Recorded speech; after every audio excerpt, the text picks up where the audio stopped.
Welcome back to ABC General Hospital Spoilers channel.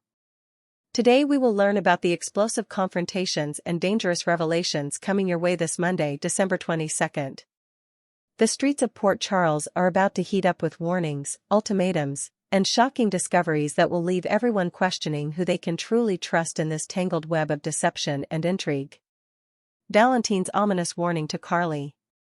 In the familiar warmth of Carly's kitchen, a space that has witnessed countless family discussions and life-changing decisions over the years, Valentine Casadini stands with an expression of grave concern etched across his features.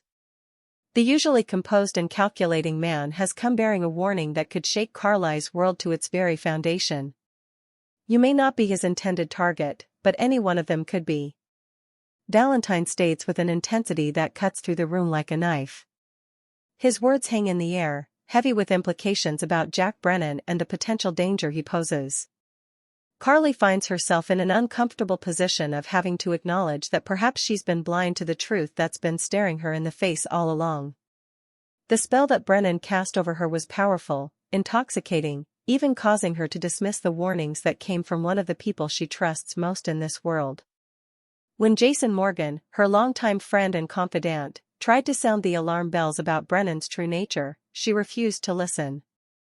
She was too caught up in whatever charm offensive Jack had launched to willing to see him as something other than the potentially dangerous operative he truly is. Now, as the fog of infatuation lifts and reality crashes down around her, Carly is experiencing a cold awakening to the harsh truth. The realization that she may have put her own daughter in harm's way is eating at her conscience. Jocelyn, her precious daughter, who's already been through so much in her young life, could be in genuine danger simply because of Brennan's manipulation of Carly. The thought that Jack wouldn't even care if something happened to Joss, that he'd sacrifice her without a second thought as long as it served his ultimate agenda, fills Carly with a rage she can barely contain. But it doesn't stop there. And Valentine makes sure Carly understands the full scope of the potential threat. This isn't just about Jocelyn anymore. Michael, Donna, even little W.Y. could find themselves in the crosshairs. Carrie's entire family tree could be at risk. And the worst part is that she may have inadvertently played right into Brennan's hands. Every conversation, every piece of information she shared, every vulnerability she revealed could now be weaponized against her and those she loves most. The partnership with Valentine to bring Brennan down is no longer just a possibility. It's become an absolute necessity if she wants to protect her family from whatever game Jack is playing. Na's uncomfortable position at Lulu's house. The tension outside Lulu Spencer's house is thick enough to cut with a knife as Jack Brennan confronts Nina Reeves with barely concealed impatience. His tone carries an edge of expectation mixed with warning as he makes his position crystal clear. "I hope you're there to honor your part of the deal," he states, his eyes boring into Nina with an intensity that makes it clear this isn't a casual request. The deal in question involves getting Charlotte Casadini to open up about her father's whereabouts and activities, specifically any contact she might have had with Valentine since the recent drama unfolded. Brennan's confidence in his assessment of the situation is unshakable. He's absolutely certain that Valentine and Charlotte have already established some form of communication despite all the obstacles and surveillance that should have prevented it. After all, Valentine Casadini is nothing if not resourceful when it comes to his daughter. However, Brennan also recognizes that Valentine hasn't yet made any bold move to spirit Charlotte away again, likely because Nathan Reeves has been serving as an effective deterrent. The presence of a PCPD detective makes any kidnapping attempt exponentially more complicated, even for someone with Valentine's skills and resources. Na finds herself in an increasingly uncomfortable position, caught between her obligations to Brennan and her own moral compass. The truth is, she hasn't had any real opportunity to speak with Charlotte privately, let alone try to extract information about Valentine from the young girl. The circumstances simply haven't aligned in a way that would allow for such a delicate conversation. Charlotte has been understandably guarded, and with Nathan constantly hovering nearby, any attempt at a heart-to-heart would be immediately noticed and potentially interrupted. Still, Nina's presence outside the house at this particular moment suggests that she may indeed be there now with the intention of fulfilling her end of the bargain. Brennan, for his part, has held up his side of the arrangement. He successfully intercepted the traffic camera footage that would have provided irrefutable evidence of Willow Tate's involvement in whatever incident occurred.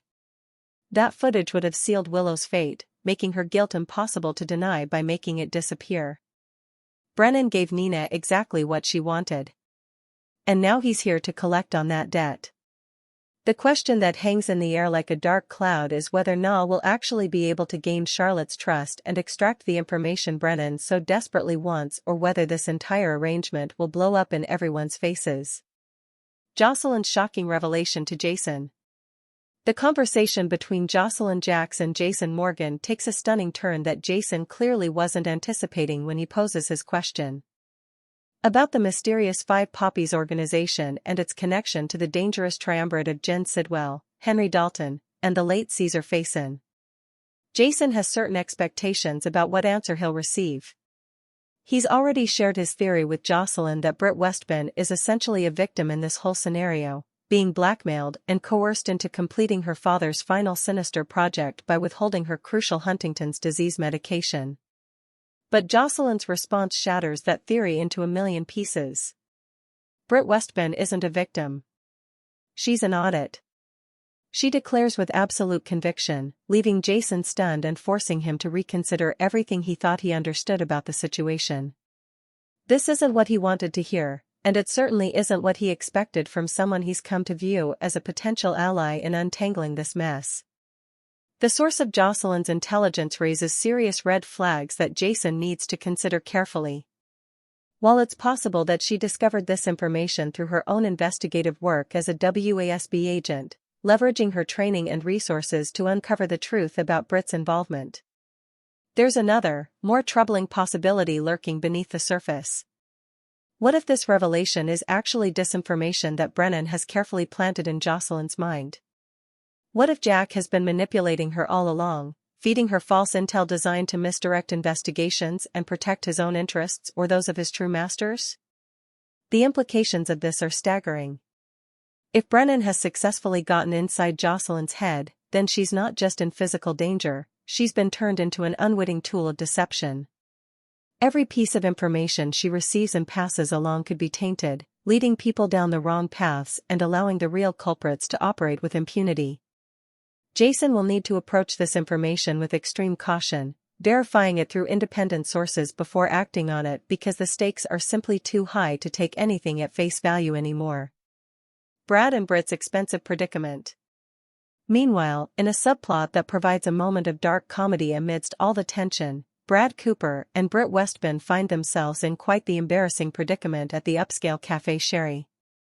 The two former colleagues are seated at a table surrounded by the remnants of what was clearly an expensive French dining experience, complete with wine pairings and gourmet courses.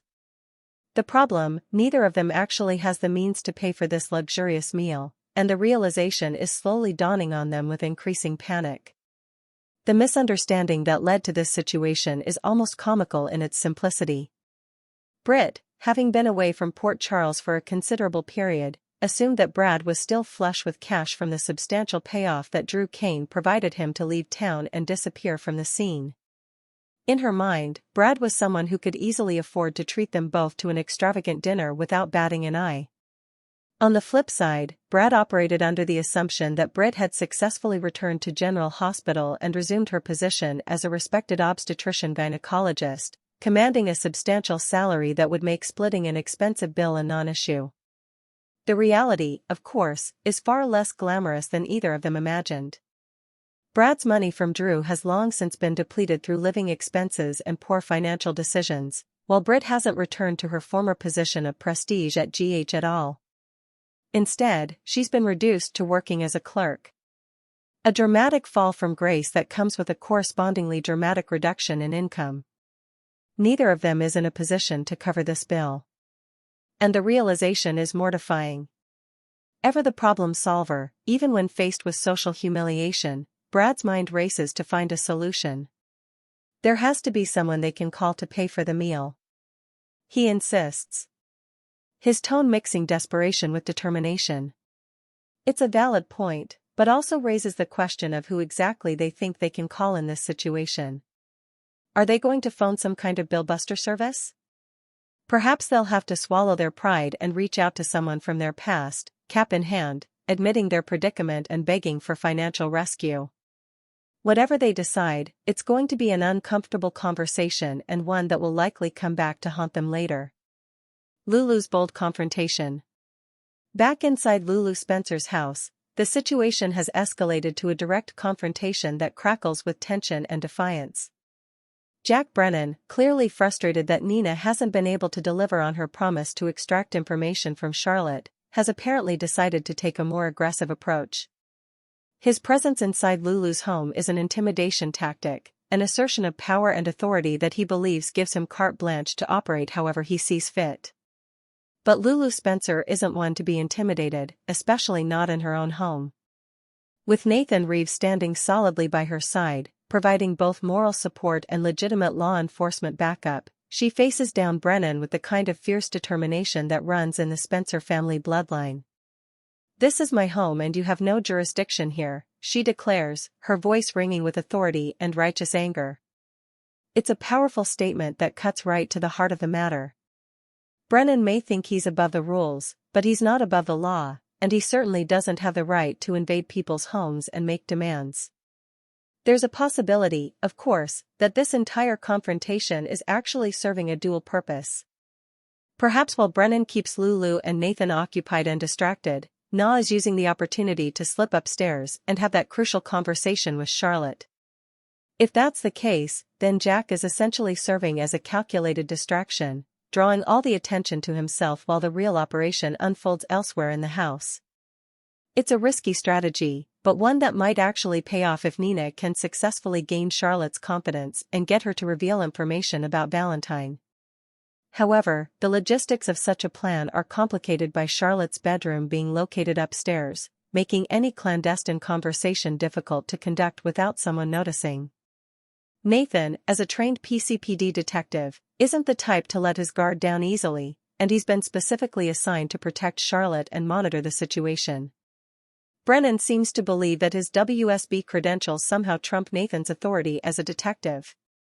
And he's even gone so far as to tell Lulu that she shouldn't trust Nathan simply because he's related to Caesar Faison, playing on old prejudices and fears to sow discord. But here's where Brennan may have overplayed his hand.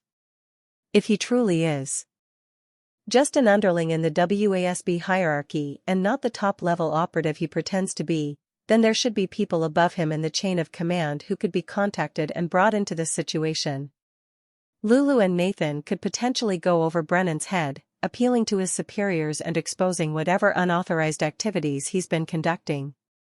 The question is whether they know enough about the WSB's internal structure to make that happen. And whether they can do it before Brennan causes even more damage to everyone involved. Next, we will learn about the shocking romantic developments that could completely shake up Port Charles as Nathan West and Lulu Spencer find themselves drawn together in ways nobody saw coming. The unexpected connection. The halls of General Hospital have been buzzing with whispers and speculation as to beloved characters find themselves in increasingly intimate situations. Nathan West and Lulu Spencer, two people whose lives have been touched by tragedy and loss, have been spending considerable time together over the past several weeks. What started as casual encounters and friendly conversations has evolved into something that is both characters and viewers questioning where this relationship might be headed. Their interactions have become more frequent, their conversations more personal, and the way they look at each other has not gone unnoticed by eagle-eyed fans who can spot chemistry from a mile away. During recent episodes, viewers have witnessed tender moments between Nathan and Lulu that seem to transcend ordinary friendship. Whether they're grabbing coffee at Kelly's diner, discussing their complicated pasts, or simply finding comfort in each other's company during difficult times, there's an undeniable energy that surrounds them. The subtle touches, the lingering glances, and the way they seem to understand each other's pain without words have all contributed to mounting speculation about a potential romance brewing between these two characters. The complicated reality. However, the situation is far more complex than a simple budding romance between two single individuals. Nathan West remains legally bound in marriage to Maxie Jones, who currently lies in a medically induced coma following a devastating accident that has left the entire Port Charles community reeling. This creates an incredibly complicated, ethical, and emotional dilemma that neither Nathan nor Lulu can simply ignore. The question looms large. What are the rules when your spouse is alive but unconscious, unable to communicate or make decisions about the future of your relationship? Nathan has been visiting Max's bedside regularly, holding her hand and talking to her about his days, hoping that somewhere in the depths of her unconscious mind, she can hear him. Yet, as the weeks turn into months, with no signs of improvement, Nathan finds himself caught between his commitment to his Komiyomeo's wife and the very real, very present connection he feels with Lulu. It's a moral maze that would challenge even the most ethically grounded individual, and Nathan is struggling to navigate these treacherous emotional waters. Fan reactions and theories. The General Hospital fan community has erupted with passionate discussions about this developing storyline, with viewers taking to social media platforms to share their theories, concerns, and predictions. The debate has been fierce, with some fans defending the possibility of Nathan and Lulu exploring their feelings, while others express outrage at what they perceive as a betrayal of Maxi. One particularly astute viewer raised an intriguing question that has added another layer to this already complex situation. Is the man claiming to be Nathan West actually who he says he is? In a show known for its dramatic returns from the dead, mistaken identities, and elaborate deceptions. Questioning whether this is truly Nathan or perhaps someone who looks like him but harbors different intentions is not as far-fetched as it might seem. Another fan brought up an equally fascinating point about Max's own romantic history and future choices. Should Maxi wake from her coma to discover that Nathan has moved on with her best friend? Would she even want Nathan back? Or might she instead turn to her former love, Damien Spinelli, the quirky computer genius who has always held a special place in her heart? The possibility that Maxi might actually choose Spinelli over Nathan adds a whole new dimension to this love triangle, or perhaps love square situation. This would mean that Nathan's guilt over developing feelings for Lulu might be misplaced if Maxi's heart has already moved in a different direction. The inevitable drama ahead. Multiple fans have painted a vivid picture of how this storyline might unfold in the most dramatically devastating way possible. The scenario goes something like this. Nathan and Lulu, unable to resist their growing attraction and seeking comfort in each other's arms during a vulnerable moment, finally give in to their feelings and begin a romantic relationship. They justify it to themselves, perhaps reasoning that life is short and they deserve happiness after everything they've been through. They keep it quiet at first, but in Port Charles, secrets never stay buried for long. Just as Nathan and Lulu are settling into their new relationship, perhaps even discussing a future together, Maxi suddenly emerges from her coma. The shock of waking up is compounded by the devastating discovery that her husband, the man she thought was dead and miraculously returned, is now romantically involved with her closest friend. The betrayal would cut deep on multiple levels, not just the loss of her marriage, but the violation of the sacred bond of friendship that she shared with Lulu. The confrontation scenes that would follow such a revelation could be some of the most emotionally charged moments in recent General Hospital history, adding more complications. But wait, there's more to this tangled web. Some fans are predicting that just as Nathan and Lulu are dealing with the fallout of Max's awakening, Dante Falconer will suddenly realize that he's made a terrible mistake in letting Lulu go. Dante, who has been focusing on his career and trying to move forward with his life, might experience a moment of clarity where he understands that Lulu is the love of his life and he needs to fight for her. This would create the ultimate quadrangle of complicated emotions, with Lulu potentially torn between her developing feelings for Nathan and her history with Dante. While Nathan tries to figure out his obligations to Maxi versus his genuine connection with Lulu. The timing of these revelations, as is typical in Port Charles, would likely align in the most dramatically inconvenient way possible. Picture this. Lulu is in Nathan's arms. They've just shared a passionate moment when Dante walks through the door ready to declare his love. Or imagine Nathan finally deciding to fully commit to Lulu only to receive the call that Maxi has opened her eyes and is asking for him. These are the kinds of heart-wrenching scenarios that soap opera fans live for. Even as they protest the unfairness of it all, alternative scenarios and wildcards. Of course, there's always the possibility that outside forces could intervene before Nathan and Lulu cross the point of no return. Some longtime fans are holding out hope for the return of Johnny Zachara, the bad boy with a good heart who has a history with Lulu that runs deep. If Johnny were to suddenly reappear in Port Charles, it could completely derail any potential romance between Nathan and Lulu before it truly begins. Johnny has always had a magnetic pull on Lulu, and his arrival could remind her of the passion and excitement that once defined her life. The chemistry between Lulu and Johnny was always explosive, and many fans would welcome his return as a way to spare everyone the inevitable heartbreak of the Nathan-Lulu situation. Additionally, there's the question of whether other Port Charles residents might intervene.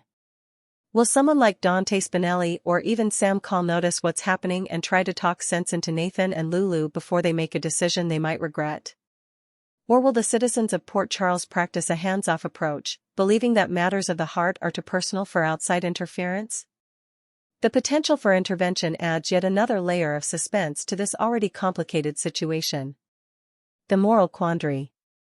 This storyline forces viewers to confront uncomfortable questions about loyalty, love, and the nature of commitment. When does a spouse's obligation to their comeomeos partner end and their right to personal happiness begin? Is it ever acceptable to pursue a relationship with your best friend's husband, even if that husband was presumed dead and has returned under extraordinary circumstances? These are not easy questions, and General Hospital seems determined to explore them in all their messy, complicated glory. The show has always excelled at presenting moral dilemmas that don't have clear right or wrong answers, and this situation with Nathan, Lulu, and Maxie fits perfectly into that tradition. Some viewers will sympathize with Nathan and Lulu, understanding that human connection and comfort in times of crisis are natural needs. Others will condemn them for even considering a romance while Maxie lies helpless in a hospital bed. This division among fans is exactly what keeps people talking about the show and tuning in day after day to see how events unfold, what the future holds. As this storyline continues to develop, viewers can expect increasing tension, emotional confrontations, and possibly some shocking revelations that could change everything we think we know about these characters and their relationships. Will Nathan and Lulu take the leap and begin a full-fledged romance? Consequences be damned?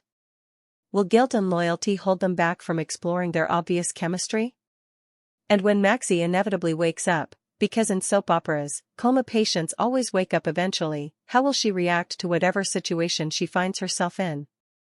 The writers of General Hospital have set up a powder keg of emotional possibilities, and fans are on the edge of their seats, waiting to see which direction the story will explode. Whether you're Team Nathan and Lulu, Team Nathan and Maxie, or holding out hope for other romantic configurations, one thing is certain.